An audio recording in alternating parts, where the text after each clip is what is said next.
Hi everyone, welcome to my mini blog. আজকে সকাল সকালে আমি আর মা রোজকার মতন মর্নিং ওয়াক করতে গিয়েছিলাম রবীন্দ্র সরোবর লেকে।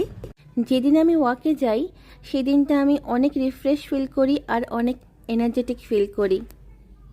লেকে ঢুকলেই লেফট সাইডে গেলে এইরকম মাছগুলো দেখা যায়, বেশ বড় বড় মাছ, কাতলা মাছ, রুই মাছ, দেখতে কি ভালো লাগে।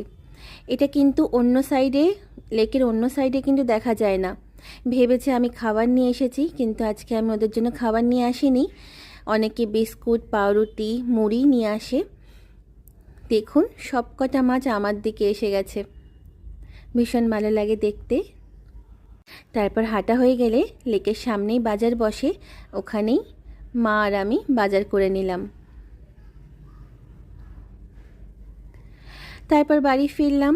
আমার পলি, আমার আদরের পলি, ওকে বাড়িতে লক করে রেখে গেছিলাম, ও ঘুমাচ্ছিল। এখনও আদর চাই, ওকে সকাল সকাল বডি ম্যাসাজ করে দিতে হবে। দেখুন কিভাবে শুয়ে যায়, রোজ সকালে আমার সামনে এইভাবে শুয়ে যায়, তারপরে আমাকে বডি ম্যাসাজ করে দিতে হয়। তারপরে চিয়া সিডসের জল খেলাম। এটা হচ্ছে ওটস, দুধ, কর্নফ্লেক্স, কলা দিয়ে ব্রেকফাস্ট করলাম। তারপরে আমি ইউকুলেলে নিয়ে বসে গেছি। আমি রোজই সকালে গান করি, ছোটোবেলার কথাই মনে পড়ে যায়। হারমোনিয়ামে রোজ সকালে রবীন্দ্রসঙ্গীত গান করতাম আমি। আর মাঝখানে অনেক বছর গ্যাপ হয়ে যাওয়ার পরে আমি আবারও স্টার্ট করেছি। তারপর আমার বানানো মুজ খেলাম, পাইনাপেল মুজ। দেখা হচ্ছে নেক্সট ব্লগে। টাটা।